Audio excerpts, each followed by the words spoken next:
Hey guys, yes, I'm back. Don't be alarmed. I know I look crappy. It's been a crazy week, like bad crazy. But I'm getting through it. I'm making 2 videos today, so don't be alarmed. I know I look crappy, but I'm gonna be wearing the exact same outfit, so don't think like, oh, she don't wash her clothes. And no, just decided to make 2 videos in one day, and yeah. And no, I do not go to UNC Pembroke. I go to UNCG. This is actually my best friend's shirt, and I don't know. I just wanted to wear it. I just so happened to wear it today. So, but today in this first video, I'm gonna be talking about, some questions that I had to ask myself and I had to figure out on my own, as well as questions that people have asked me. So yeah, I'm about to get into it. So my first question that I put up was, what does it mean to have natural hair? So basically, what being natural means is just embracing who you are naturally, of course. I mean, I wish I know I should have did better and did some, did my hair, but like I said, y'all, it's been a bad week. But also, and letting go of these devils right here, okay? Like, these are bad. Also, like, being natural is where it is at. Like, honestly, like, I know I was like against it for a while. Like, no, I'm gonna wear my weaves and wear my braids. Straighten hair is, the wave. But honestly, I like being natural. It's honestly one of the best decisions I made.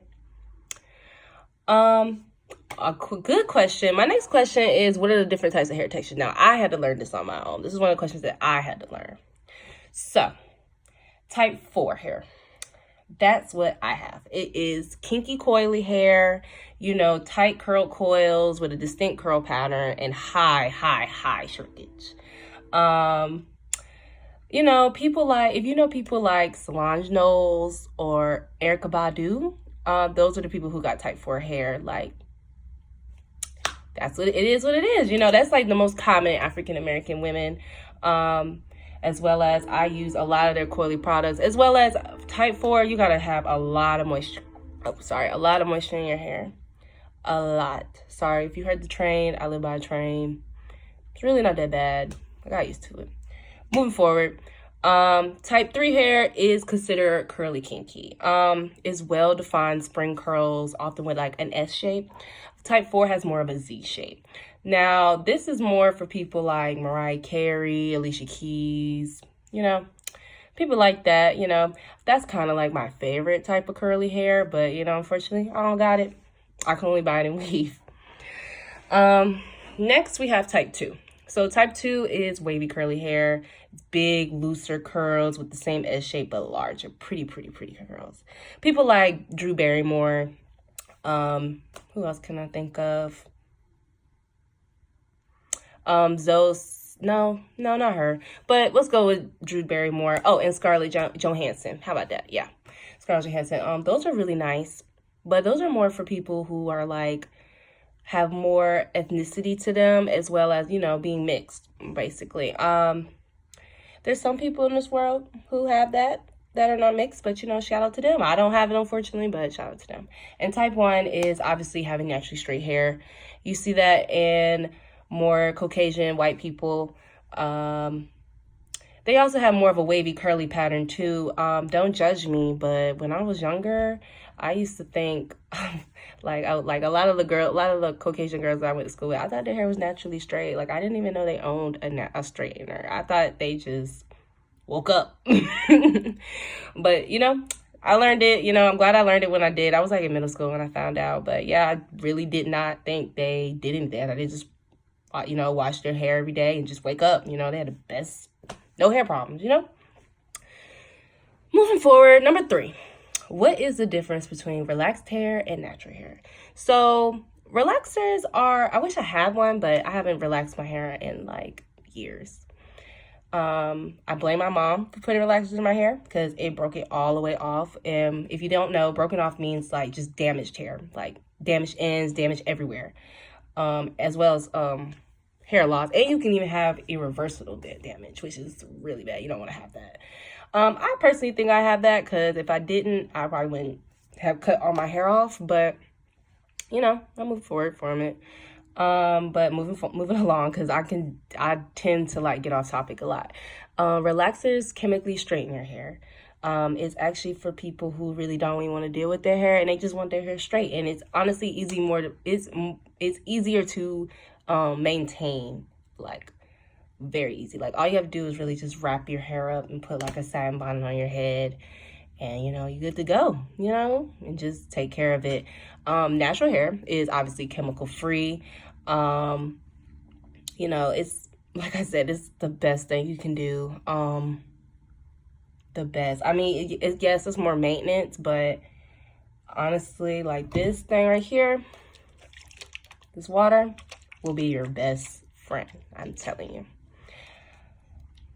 And also, relaxers remove a lot of amino acids in your hair and keratin from your hair, which we definitely need. That's nutrients that we need in our hair. Like, we just have to have it. Also, relaxers can cause hair loss, dead ends, and irreversible damage, if I didn't say that before. Embracing your natural pattern is healthier. Like, honestly, y'all, like, I get it. I completely understand if you don't want to do it, but natural is where it's at. Honestly, like, I know I look crazy. I really do. I wish I did my hair, but like I said, y'all, it was a bad week. So, question 4. What is the big chop? So basically, that's what I did. If you looked at my first video, you've seen it. I cut all my hair off. You're just cutting off all the processed hair off and start over untreated hair. Like, I cut off my own hair. When I tell you I was in denial about it, my hair's been crap for years. I was just being very in denial about it. I was like, if I keep watching YouTube, like, I'll just bring it back to life. No, it don't happen like that. It just doesn't. And if it happened to you, shout out to you. Like, what is your remedy? Because I'm telling you, my hair, I've been working on that thing for like 2 years and it just wasn't working. Now, one time it came out so pretty and it never did it again. Never did. But, all I can really say is if you really want to gain natural, pretty, beautiful hair, beautiful curls, just cut it off, y'all. It's the best thing to do. Honestly, the best thing to do. Now that corresponds with my next question. How do I keep my hair healthy? So if you have I'm mainly going to talk about type 4 hair because that's what I have. I can't really talk about other types of hair. But, it does take a lot of patience and commitment. Like, I'm not going to lie, I do have my days where I want to do it, and I'm not going to lie, don't be alarmed, but I put this wig on. She look crazy right now because she need to be washed, but yeah. I do not want to wear my hair. I'll be like, you know what? I don't feel like doing it. Because it can take time. Like, even for me to have just really, really short hair right now, it takes time. I get tired of finger coiling. Like, it kind of takes me a minute. But how to keep your hair healthy, just don't pack your hair with heavy products. Like me, for example, like I just do water right here. I put in the leave-in conditioner. Now, unfortunately, I just ran out. And I threw it away and the trash already came last night. So, can't have it. But I have a backup, which I use, which is called Hair Milk. It basically refreshes your hair. It's a refresher spray, basically. I'm using that for the moment until I get paid. Because let me tell you, natural hair products are expensive. Like, this bottle alone was $14. $14 for this. And this was like $9. That's $23 right there. Yes, I'm a very frugal person. Like, I'm in college. I have a very expensive taste. So, I be broke. I'm not gonna lie to you. What you put inside your hair is what you're gonna get on the outside, basically. Like, you got to drink a lot of water. You got to keep yourself hydrated. You got to work out. I'm not going to say you don't have to work out, but whatever you do to your body is going to affect your hair as well. I learned that. Your body, you got to put your body and your mind to it. Speaking of that, you got to throw away them brushes, y'all. Like, especially those without natural bristles. Like, you don't want that. I also wash my hair every week. It's very, very important to co-wash your hair every week, between 2-week visits. I don't really use a lot of shampoo because shampoo really dries out your hair a lot. But I do use shampoo once a week, as well as I co-wash twice. I'll co-wash, like, honestly, I wash my hair about 3 times a week. I know that's bad, but I just feel like it's a lot of buildup after a couple of days. Like, I just really, really care about my hair. Now, another thing you should do is, you gotta let your hair air dry. Like, don't use no towel. Like, I understand, like, dripping all the time. But it's better to use, like, a regular t-shirt on your hair. Like how I got my hair right now, it's better to do it like that. They also have YouTube clips about, like, how to even use a t-shirt to, like, make this. Like, I haven't really done it because I got this, but it's a good one. You'll find a lot to do on YouTube. Definitely, but that's all I really got about how to keep your hair healthy. Oh, one more thing. Every 6 weeks, use a reconstruction conditioner, which means like a deep condition. It will help your hair repair damage and keep your hair healthy at all times. Because I'm not gonna lie, it's only been 2 months since I cut my hair, and I don't know. I just feel like, I don't know. I feel like I need to do a really deep conditioning because I don't know. I don't need my hair to, like, mess up, okay? Because no, I did all this. I did all that. No, I gotta keep it healthy at all times. It's gonna be beautiful in like 2 or 3 years. You definitely should shampoo with hot water. It opens the cortex layer of your hair and rinse the condition with cold water. I know, y'all, it sucks. It sucks, but you gotta rinse your conditioner with cold water.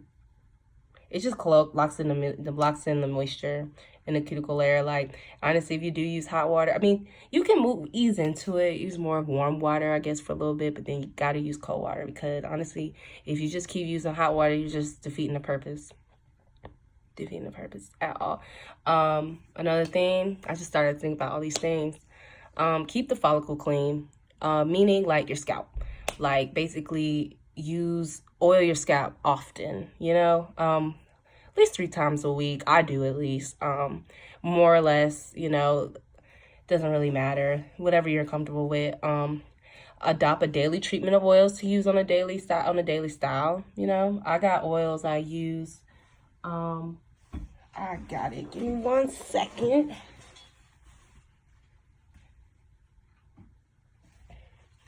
I use this oil a lot. This is a little growth oil I use. Just to put some in my hair. If you have longer hair, if you ever see my hair, like, I can't definitely braid it right now, but, if your hair is long enough, braid it at night, like a Bantu knot or 2-strand twist. It also invest in a silk wrap or a scarf to protect your hair while you sleep. Now, I am a crazy sleeper, so I use 2 silk wraps as well as a bonnet on my head to, let it not fall off.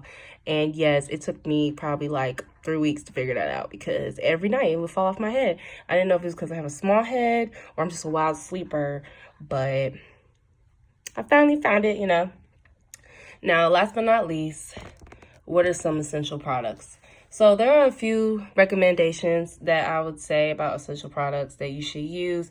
Some types, like type 4, need more moisture than they say, honestly. You got to use something a little bit heavier than shea butter. Like, shea butter is very, very thick. Now, I have very thin hair, so I don't really use heavy products. Like, it's just naturally thin. I don't know why. My mom says it grows, it gets thicker over the over the years. Sorry, but using a custard is light, can be used. Also, if you want to start off small, argan oil is great. If you haven't heard of it, coconut oil, it's really great. It's more on the heavy side, but it really does good with my hair. Also, tea tree oil is really good for me too. Now some people, I haven't done it with my water bottle, but a lot of people have like a daily moisture bottle, which I need to get. I should start getting that. See, I'm even learning stuff while I'm making this video just by talking. But a lot of people use water, aloe vera and tea tree oil mix. They make a little spray. So they spray it through their hair, freshen up the style, Now, I'm assuming this is what this is for, but I think it's more of like a spray on leave-in conditioner, honestly, because I mean, it doesn't really curl my hair. It says deeply moistures, improves softness, and prevents frizz. And it has almond milk and wheat protein. That's cool. But other than that, that's all I got for frequently asked questions on natural hair. If you have any questions, just subscribe below. Have a good day.